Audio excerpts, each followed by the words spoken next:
What up, guys? Welcome to episode 31 of Fresh Off the Mats. Here with the Jiu Jitsu Joes. He's frustrated. How are you feeling? How's your arm? Your tennis elbow? Tennis elbow. I wish it was just tennis elbow. I could deal with that. It's fine. Slight injuries. Something I was dealing with prior to comp. But I got second place still. So that's good.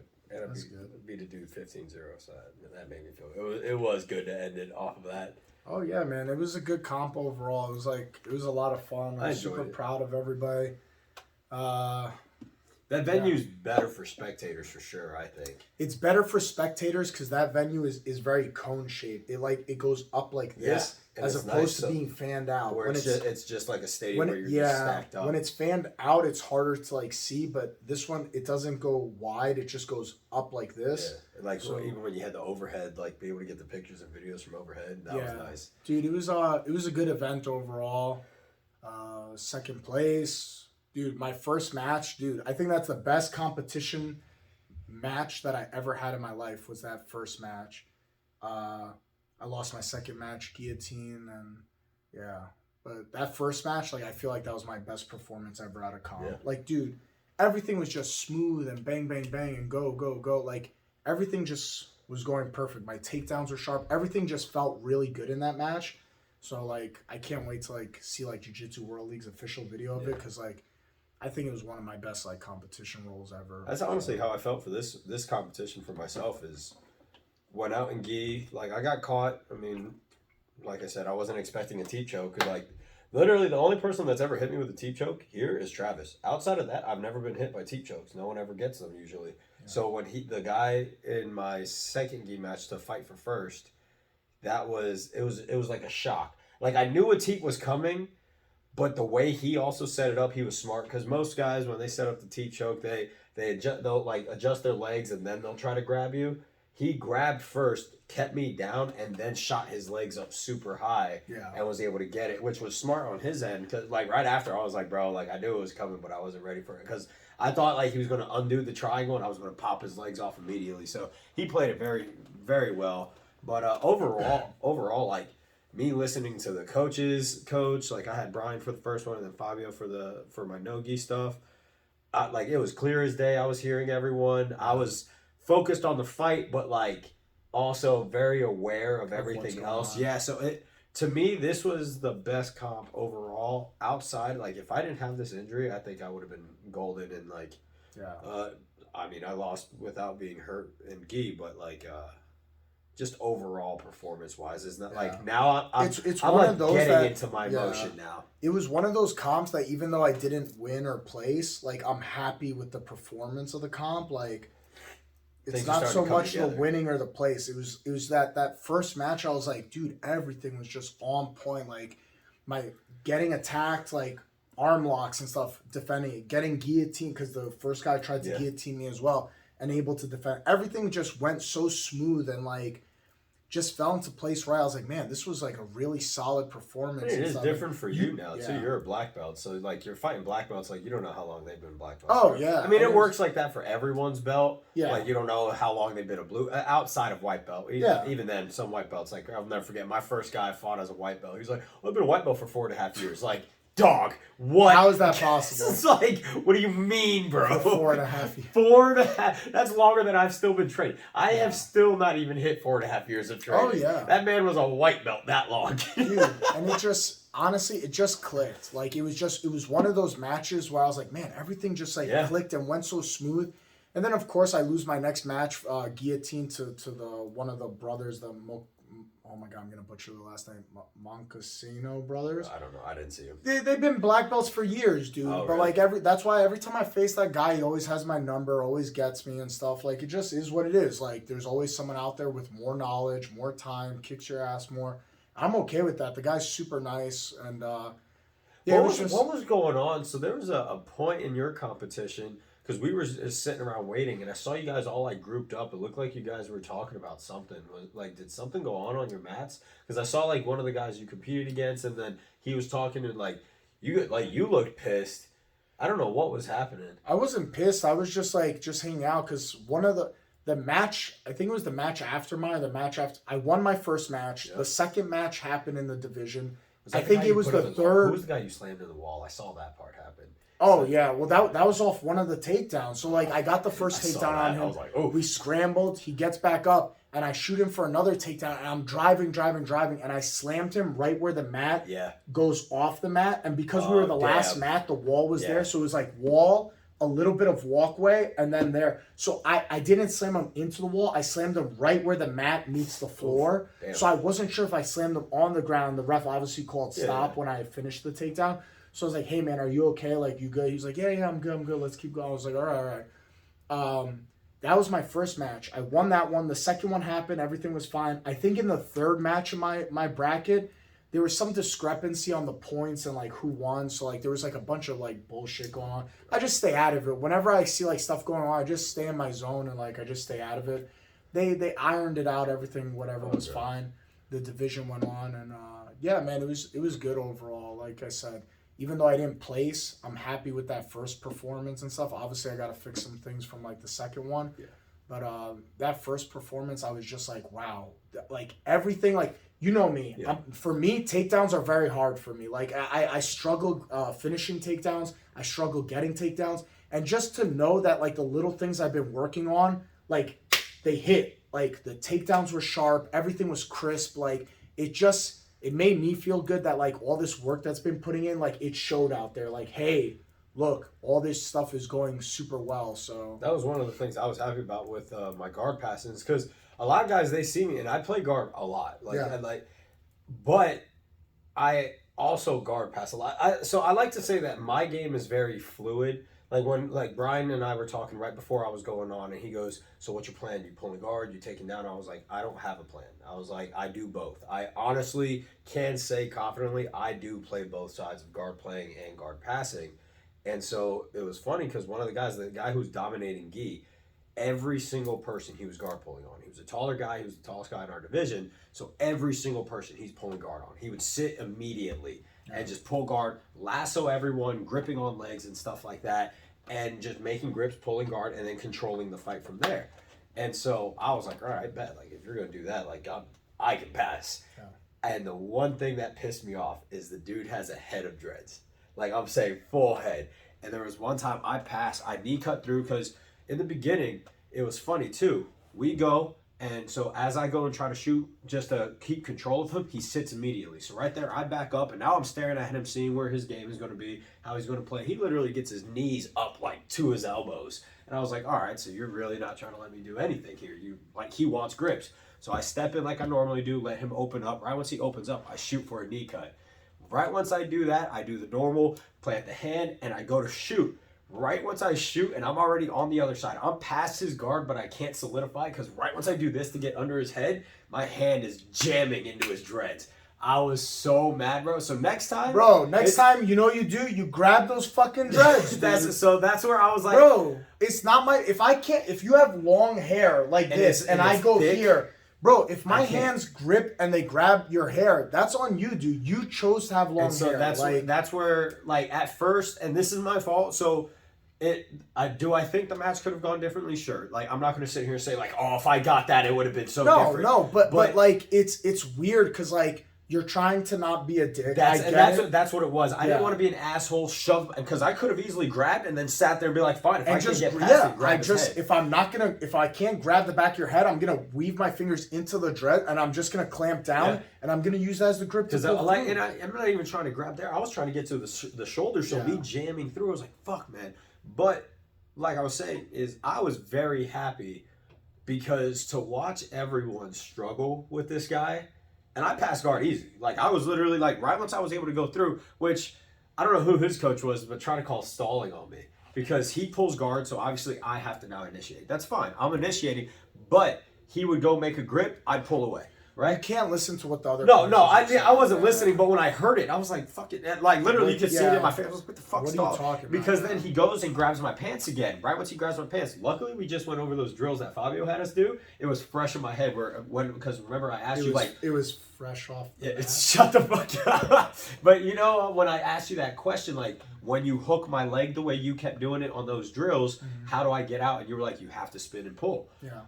it happened. Because he grabbed and then he hooked it with the back of his foot. So I went, boom, yanked it out. And that's when they yelled stalling. And I was like, how? By avoiding grips being made? Like, I'm sorry, I'm not going to let him just make a grip on me. I feel like other coaches sometimes say things just to say, like, just to have a thing. If they could get it. Just to see if they could have something to say. Like, to influence. Stalling.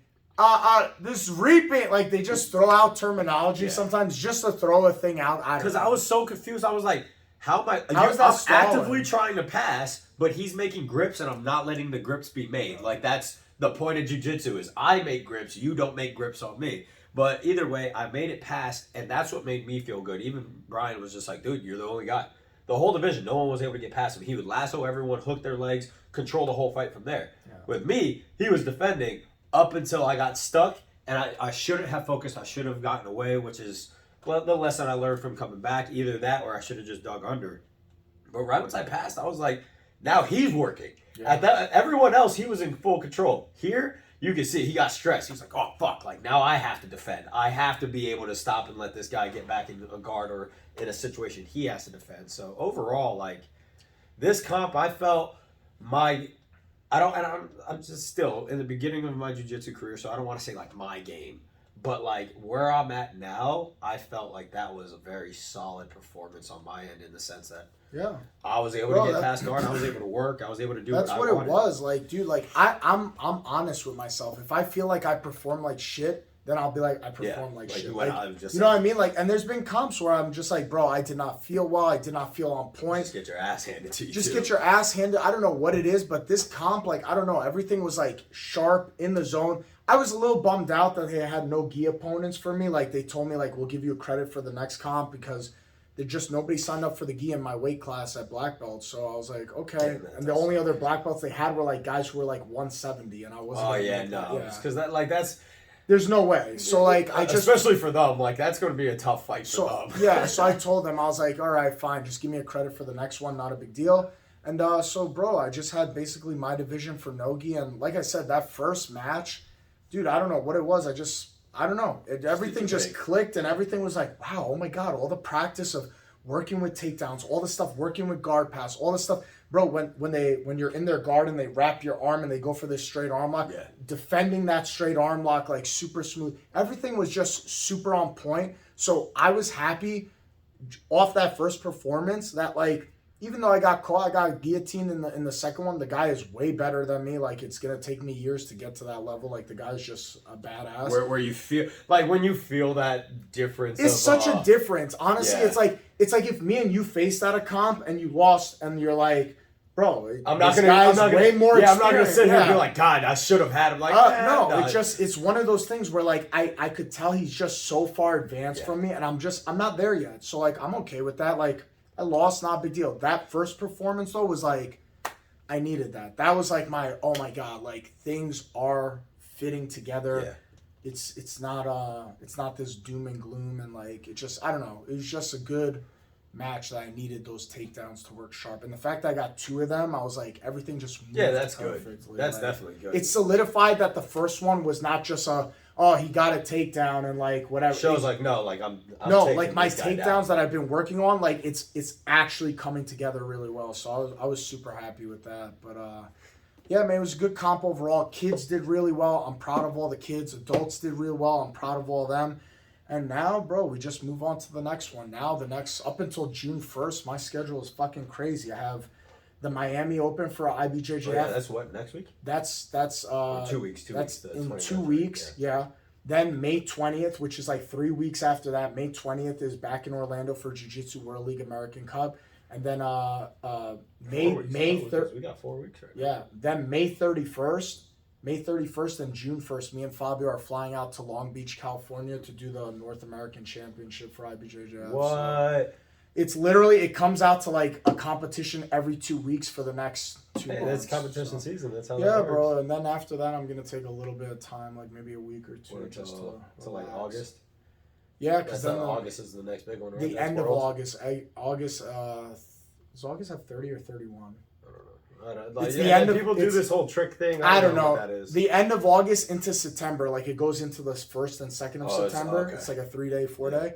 So that's the next one that's going to be in Vegas. So after the June 1st, I'm going to take like a week or two just to decompress and like relax and then just get back to it. And I'm sure I could toss in another competition like early August before the one in Vegas. So it'll be good. It's going to be an interesting spring, summer. So. Is this the busiest comp year you've done?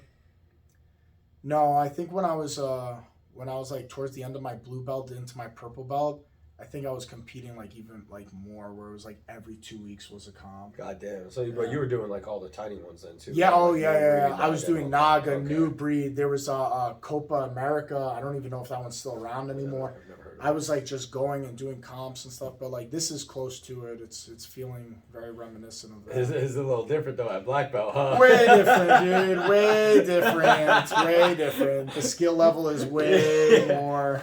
I'm definitely happy. I dropped weight classes for this one. That felt so like I was sore the next day. Obviously, also being hurt, but like nothing compared to my past comps, where like I would literally wake up just hurting. Yeah. Like it wasn't even just sore. It was like, no, I'm hurting. Yeah. Like that Sunday, I used to hate waking up the day after comps. This time, I was like, I'm good. Like I'm sore. I was beat up. I was tense. I wasn't. Yeah, I wouldn't say sore. I would say because we spent so much time like this, like all this was like really tight on Sunday. My chest. But then Monday, I felt fine. My chest was really sore. My hamstrings. That was because a lot of the gripping. Yeah. And then that was really it. So it wasn't bad. Like I was stiff. That was it. Like, I was stiff. Yeah. I ended that's up normal though. Any comp you do, you're gonna be. That's stiff. but that's what I was happy about. It wasn't where I was like, yeah. like that last comp, not this previous one. The one I did before this, I walked like that next morning. I told everyone it felt like I got hit by a train and a bus saw me on the ground and just decided to join it. Bro, I slept for 13 hours straight.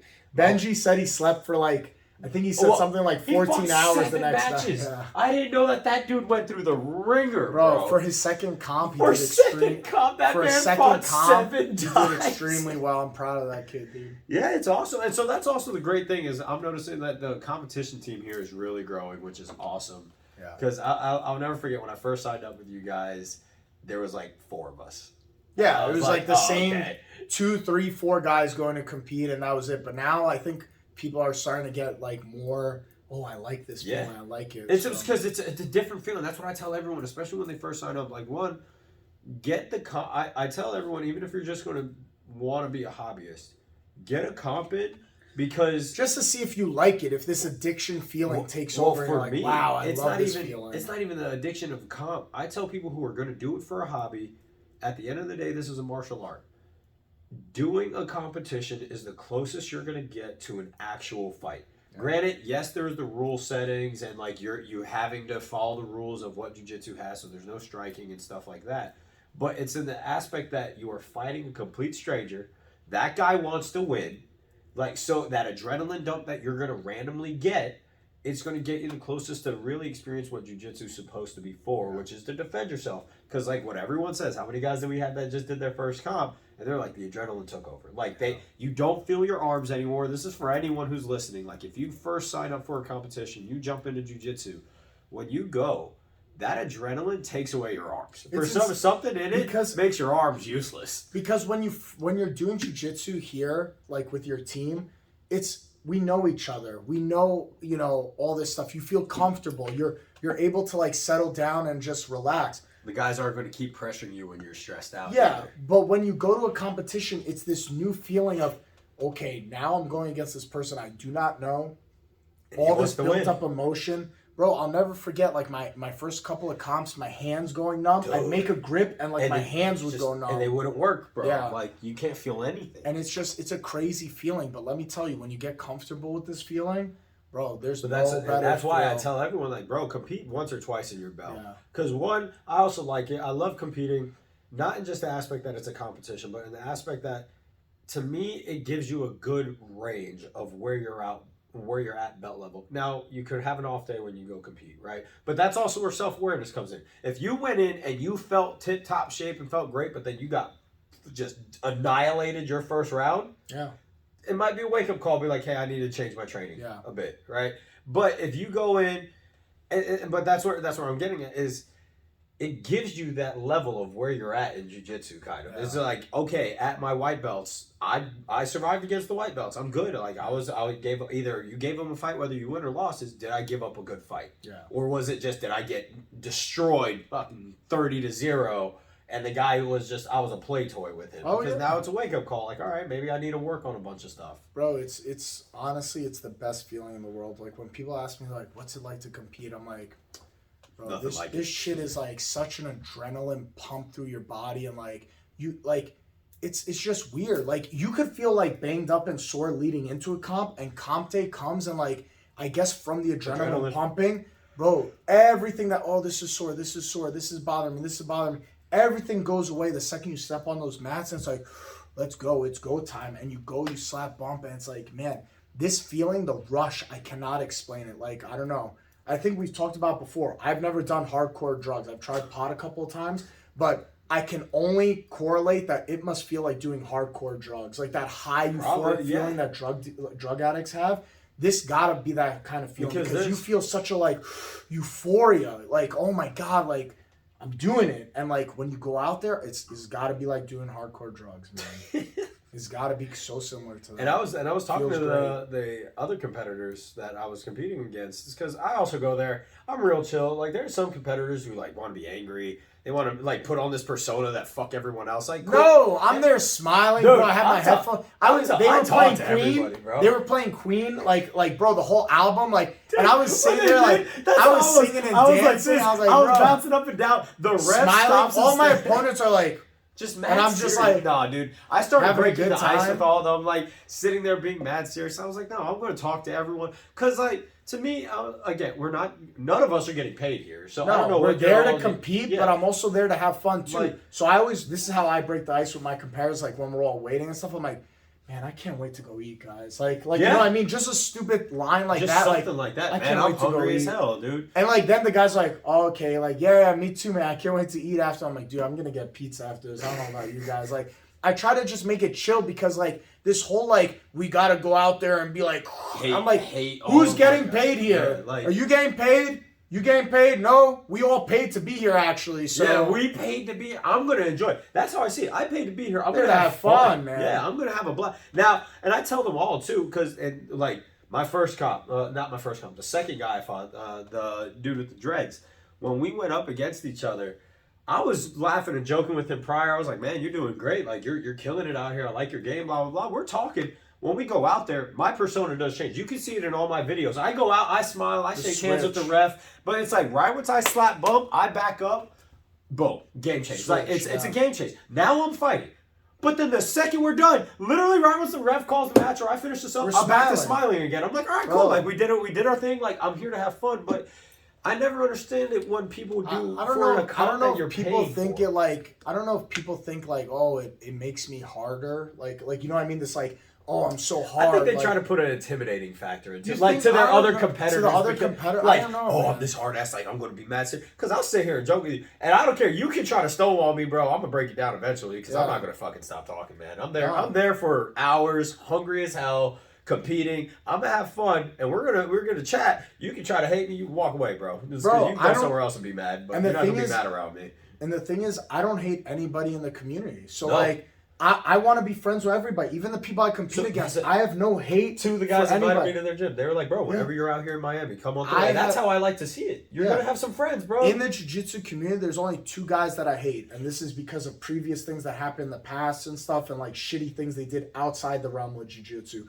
But other than those two individuals, everybody in the community, like, it's open arms. Like, we're all here together. We're all doing the same thing together, working together. So I have no hate for anybody. I just want to, like, go out and enjoy ourselves and test ourselves. And, like, bro, that's it. That's all you want to do. These people like, oh, fuck everybody else. And this guy's from this gym, so fuck this guy because he's from that gym. Bro. That's weird as fuck. It's weird. Let me get this out there. That this is a martial art. And a martial art, bro, is respect for everybody. Yeah. And just because we don't train at the same gym, just because... I don't know, you belong to Atos, or you belong to some other gym, whatever the gym is. Bro, there's no hate or no animosity. We do the same thing every day. I know how hard you're training to be here. I know how hard I'm training to be here. And this whole, like, I don't know what you would call it, like this, like, carnivore mentality, this oh, I hate this guy because he doesn't represent the same flag as me. Why? See, that's the Why? weird part. That's what Why do you care? I can see it if you end up like I can see it now. If I start staying in this weight class and I rise with the guys that are in my weight class, right? That weight division. Yeah. You can develop some rivalry, sure, but like even then, I understand that. But like you said, you've seen the same guys over and over. And it's like, hey, we're going to go to war. Let me tell you something. You're going to see the same guys you're competing at Blue Belt. Yeah, I saw a bunch at this. You're going to see the same guys you're competing at now at Blue Belt. You're going to see them at Purple Belt. You're going to see them at Brown Belt. Well, I was just going to say, the only difference is you're going to notice that, like, I used to see the same 10 guys at Blue Belt. Now I only see 8 of those guys at Purple Belt. Now out of those 8, I see like 4 of them at Brown Belt. So you're going to realize that people drop off over time. Just that's the nature of the sport. People don't always make it to Black Belt. But like this whole thing of like, we have to have this famine mentality that like, our gym is the greatest, so therefore it cannot be great anywhere else. It's like, bro, why do you think like this? Why do you think like this? This tells me more about you than it says something about me. That's what I see it as, because I'm like, you think that you're going to also super be insecure, like you're the end all be all knowledge. Like what I love is if you read anything about the Gracies, you're super insecure about this stuff. Now, like if you read about the Gracies, so like I've read Hickson's book Breathe, right? Mm-hmm. In that it does explain like they would fight other gyms, they would show how well their martial artists. Granted, that's in the beginning. They're setting it up. Like, martial arts did that. Like, back in the day, that's how it was. Anybody will tell you it was more like a gang back in the day. Like, back in the day, I learned that meant, bro, the agreement that they made. It was like a gang back in the day, dude. The agreement that Helio and, what is it, Carlos, right? Helio and, was it Helio and Carlos? Who's his brother? Carlos, right? Yeah. I wasn't sure where you were going with this. The agreement that they made with their wives was, we are going to sleep with other women. We are going to have babies with those women. They will not raise the babies. You will raise them, because we are going to progress the Gracie name and make ourselves an army. Yeah. That is what they did. They had just like I'm looking at the photos in his book. There's like 40 kids. They're all sitting there, like half brothers, cousins, and shit like that. Because in the day, like I said, it was like a gang. The problem is people are taking this mentality to today's present, 2023. We're not in the 1920s anymore, it's a gang. It's a gang. Oh, bro, it's my flag, ride or die. It's like, not that anymore. So you disrespect other people who do the same hard thing you do just because they represent a different flag than you? Bro, this is not the Bloods and Crips. It's weird as shit. This is not the Bloods and Crips, bro. Seriously, it's like, not. It's so insane, like, man. I get it. Be proud of your team. I'm very proud to be part of Gracie Humaita. I'll go train at another gym, but I will always say I train at Gracie Humaita, Southwest Florida. You will never catch me dead talking shit about another team. You will never catch me. Bro, I will never, ever be caught where it's like, oh, fuck this gym. Oh, fuck that gym. It will always fuck this come guy. Back, too. Bro, that's the thing. it will come back to you. B, I don't believe in this kind of mentality. I believe, bro, there's enough jiu-jitsu for everybody. I strongly believe that, like, as jiu-jitsu has become more and more popular, and now today it's more popular than ever, it is bro, up. There is enough jiu-jitsu for all the gyms to have packed gyms and, like, flourish and do well. And this whole mentality, famine mentality of, like, if this gym's doing better than this gym, then that means this gym is a better quality gym. That means shit, dude. Like, that makes you no never difference. Know what the gyms are offering either. Like, there are some gyms that are specifically. I forgot who I was talking. I think it was Benji I was talking with about it, because he was asking. He's like, "Yo, are some gyms just purely competition?" I was like, "Yes." Some gyms, that's all they focus on. They only will let people in if they are down to be hardcore. Well, the first gym I started at, and I gave him that example. Bro, it was an MMA gym. It was an MMA gym, and they were only worried about producing MMA fighters, and like they had kickboxing class and Muay Thai class and jiu-jitsu class and boxing class. They had all these classes, but everyone in there was of the mentality of you go into those classes to learn to kill. It's more or less just to create pro MMA fighters. And I get it. It was more of a meat house. There's nothing wrong with this style of gym. But you have to realize it's not a gym where it's like, oh, let me take your hand. Let me help you along. Bob, who got off at 5 o'clock in the evening from his 9 to 5. He was like, come here, Bob. Like, the pro fighters, they'd hurt somebody and they'd be like, oh, man, sorry about that. Here's an ice pack. And that's it. They move on to the next body because they have to get their practice in. They can't sit there and be like, oh, I'm sorry, or baby you, or like, let me show you how to hip escape and all that stuff. Yeah. There's not a lot of that going on. again, there's nothing wrong with that. But when we talk about a specific gym where it's like just jiu-jitsu or just Muay Thai, bro, there's a lot of tradition. There's a lot of being a martial art. There's a lot of like respect that comes along. Not saying that these MMA gyms don't have respect. That's not what I'm saying. I'm just saying the vibe is very different at those gyms compared to other gyms. And there are jiu-jitsu gyms that are just like that MMA gym where it's very hard-nosed and we go, and we don't have the time to like baby people as much. You'll see it. They'll talk about, they're like, oh, this guy, he busted this week. Another guy busted this the next week. Yeah. And it's like, there are rough and tough gyms like that. But again, that's not for everyone. So like you were saying, there are plenty of gyms everywhere to where everyone can find their niche and flourish with jiu-jitsu. Like, you'll all practice jiu-jitsu, but it's like, it's at the end of the day, it's like, what are you wanting out of the gym? And then talking shit about another gym isn't really going to get you anywhere. Bro, this whole talking shit stuff, like, and I get it, like, smack talk sells. Yeah. And listen, I understand it 100%. Gordon Ryan, bro, he's as popular as he is because he's very good. He does the WWE thing. He's like a pro wrestler. He's very good because everyone talks about it. Even Pena will say when you talk to him by himself, he's nothing like what social media shows. Yeah. So he was like that before the. And I don't blame him. I don't see anything wrong with this kind of style. Listen, promote yourself. Do what you can. Now look what he's doing. He's the single guy that's making 7 figures out of this. Yes.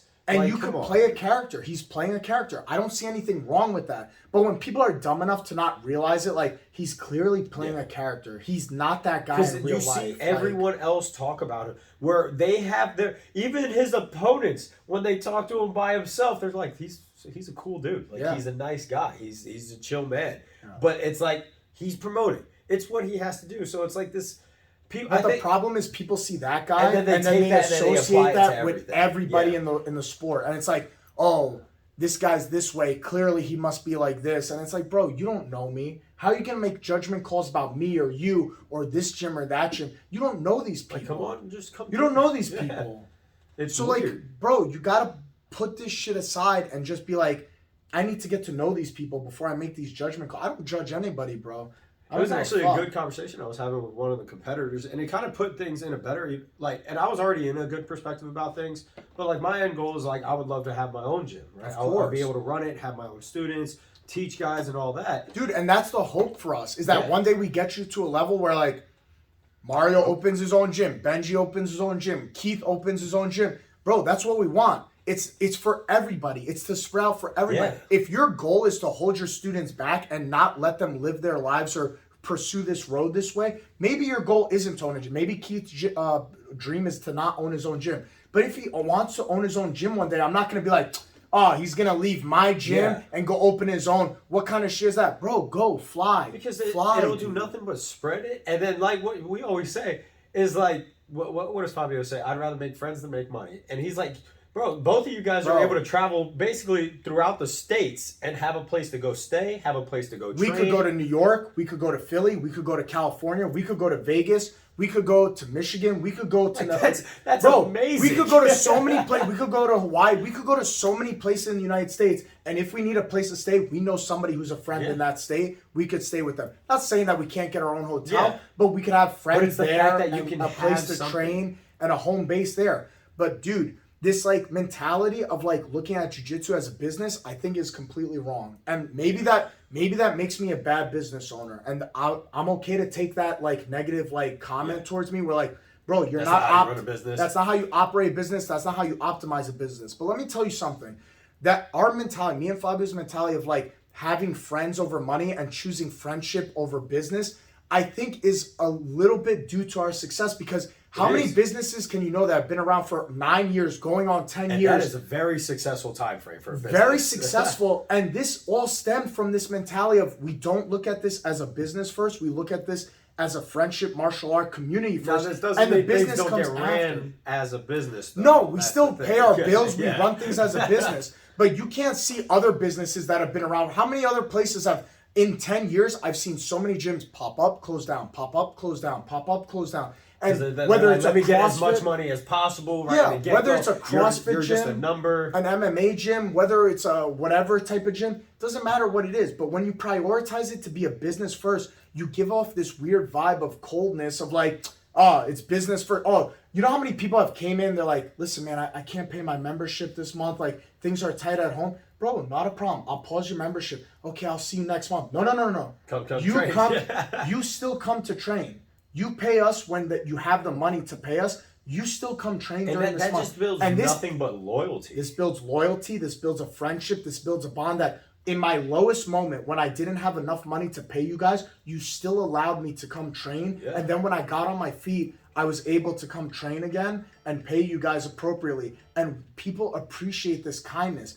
I know so many gyms that like, oh, Mario, I can't pay you this month. I'm hard times and like things aren't going well. And they say, all right, see you next month when you're able to pay us again. They handshake you and they never give a fuck about you again. Bro, this is not the way we operate. We look out for people first, business second. And that's always been our mentality. And for any business, that's really, and that goes even past jiu-jitsu. This is something that any gym, CrossFit, Muay Thai, whatever the gym is.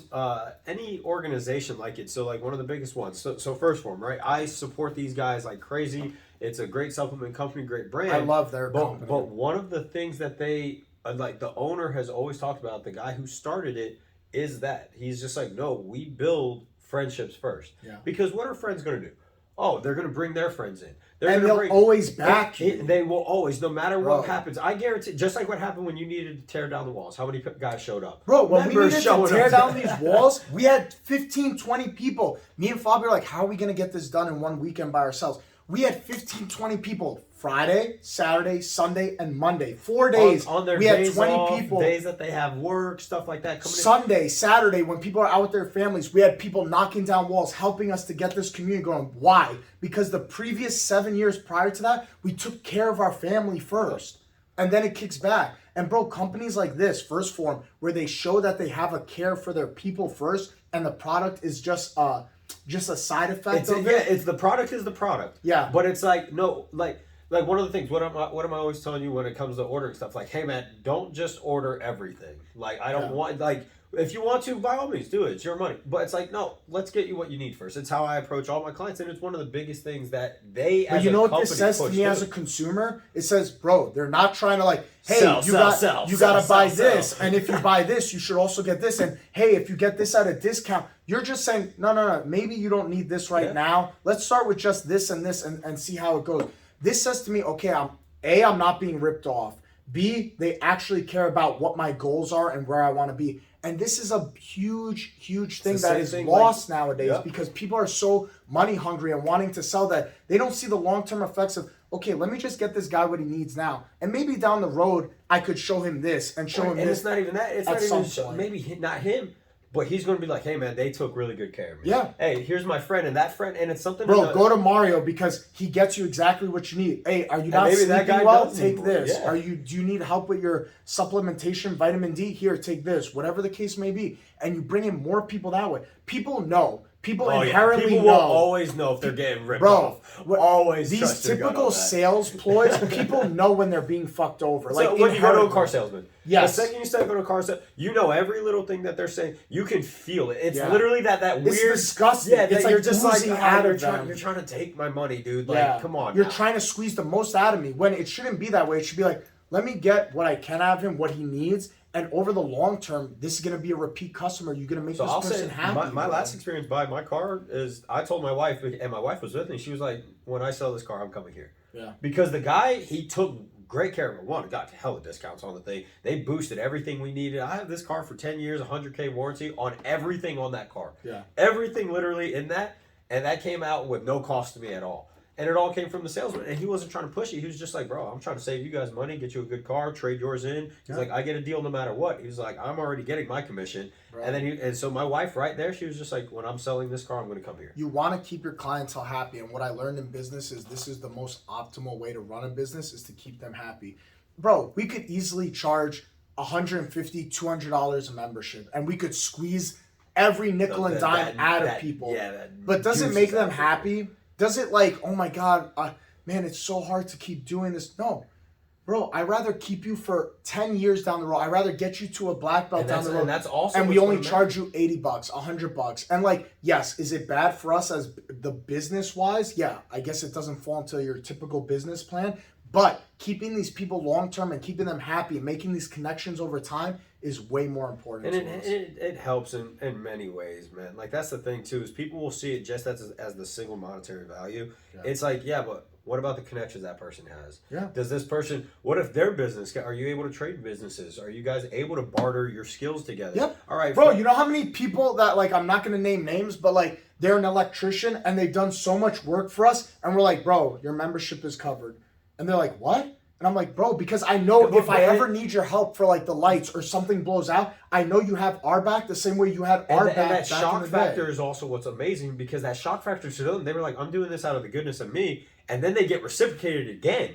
At first, they're just like, no, I was doing it because you guys gave me a home to come train. Yep. And then it's like, oh, all right, I'll do them a favor. And then they get something else reciprocated. It's like, damn, like, they are just being good people. Because it's how it was back in the day. Back in the day, people bartered. Oh, yeah, bartering was amazing. Bro, I still barter with my business now. If you raised chickens and I had a slaughterhouse, you would trade meat for eggs or chicken product. You would trade and barter with your neighbors. It's the same thing. Yeah. It's the same thing. And people are like, oh, but nowadays if you get money, you could just buy your own thing. No, but then we make a relationship this way. You're going to have my back where you're like, hey, man, look, I got a surplus of eggs this year, so, like, you take extra, and I'll do, here's some extra during Christmas time. It's this little way to build a community, and that's what jiu-jitsu is at the end of the day, is a community. And that's how people need to go back to viewing. I think that's the biggest issue. It's like, we're so focused on this nowadays. It's you take away from, like, no, I'm never, like, even now, when it comes to my training, whether it's dog training or personal training, I don't diss anyone. No. I'm just like, hey, like, if I'm working with someone and I do my consult with them and I'm like, I don't think that you and I are going to match too well with your goals or how things are going to be, here's 5 other cards. Quality. Like, here are these other people. These are people I trust. That's also what I say. I'm not just passing you off to, like, PetSmart. Yeah. I'm like, hey, these are people I trust that I've met, I've talked to at least, I've messaged back and forth, I've seen their stuff. Bro. Go see them. And people will also feel that way, because then they'll remember, like, just like what you guys do with that week of trial, is they feel like, oh, wow, they're letting me try it here for a week. I can still go bounce over here. But you know what? Like, they did also let me try it for a week. And their people were nice. Like, the members here everyone is really cool. They don't know who I am. Yeah, and it's like, I'm able to come back. All of it will always come back. And the thing is, what I also think a lot of people fail to realize is they'll do it, and then they expect it to pay immediately. Yeah. Right? Like you said, this is almost 10 years of you doing this. And, like, it may have taken 6 or 7 years for you to finally see that positive return. But then it's like, oh, then all of a sudden it's one positive return. Then it's not even a year later. It's like 3, 4, 6 months later. Then it's every other month you're getting a good favor. Then it's every month. It's like, hey, good things are just constantly happening. If you open a business and you expect in the first, like, 3 years to see see green, 5 to 7 years, bro, man. good luck. Good luck, man. The typical, I think the average is what, like 6 years? Like, from the day you start a business to the day you start being in the green and seeing profit and kickback from it, it's like 6 years. Yeah. And, bro, that's when you know you're comfortable at that point, because things are settled down, things are in a groove, and, like, that's what you want to see. The problem is people get this famine mentality because they start a business, and after a year they're like, rich. Yeah. They want to be rich immediately. After 1 year, they're like, how do I not have 300 students after 1 year? Well, bro, you didn't develop relationships. You started out your prices at $200 a membership. You only been around for a year. People are like, you don't give them a week to try it out. You give them 1 day, and you're like, hey, sign a paper. One class only. And then you're still going to charge them for it, too. And it's the little things, dude. It's the little things you do, and it's the little things that get you caught. This is the thing Fabio says all the time. It's the little things you do, and it's the little things that get you caught. If you want to get caught up in bullshit by doing stupid little things, fine. But you could turn those little things into positive things where you flourish later on down the road. But it will be the same things. Yeah. You can choose which little things you want to pay. Do you want to talk shit about other gyms, or do you want to just focus on yourself and build up your members? What's going to pay in the long run? Yeah, you can talk shit. You might attract members from that year of talking shit. But then what's going to happen in 2 to 3 years? Yeah. Those members are attracted by negativity. Yeah. And then all of a sudden, you still see this gym coming out. They focus on themselves. They may move slower. Yeah. But all of a sudden, 2 to 3 years, they're still flourishing. They're pulling in. Because now what is it? I mean, all of us as like colored belts now, we make the joke. It used to be 1 new person probably every month, maybe every other few months. And now it's like, bro, there's like 2 to 5 people every week that we have to try to remember. Is like, damn, this is another new person. Now, just like jiu-jitsu, the drop-off rate happens. But it's the fact that it's 2 to 5 people now we're seeing just constantly coming in. And we're like, wow, this is another new person. No, another new person, another new person. And it's just, it's awesome to see. 1 month we signed up 18 new people here. And this awesome. Was a couple of months ago. I think it was February. Where like I signed up 18 new people. I was like, what the fuck? I was like, 18 people in 1 month we got here?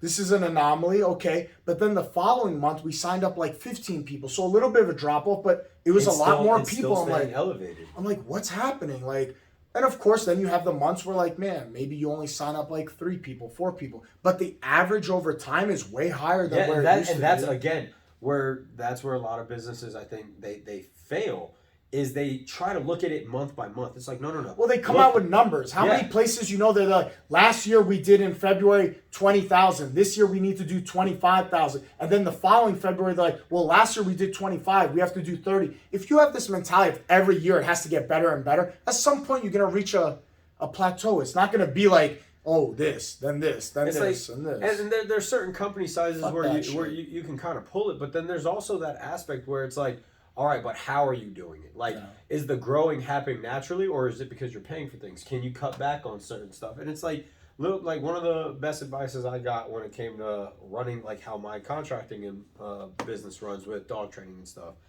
A guy I work with, he owns Fit Forever, right? It's a contracting company for personal training. Mm-hmm. And the way he functions it, he was just like, I don't even spend money on advertisements. He's like, that was a mistake I made in the beginning. He was just like, all that money I spent on advertisements, I turn around maybe just a few.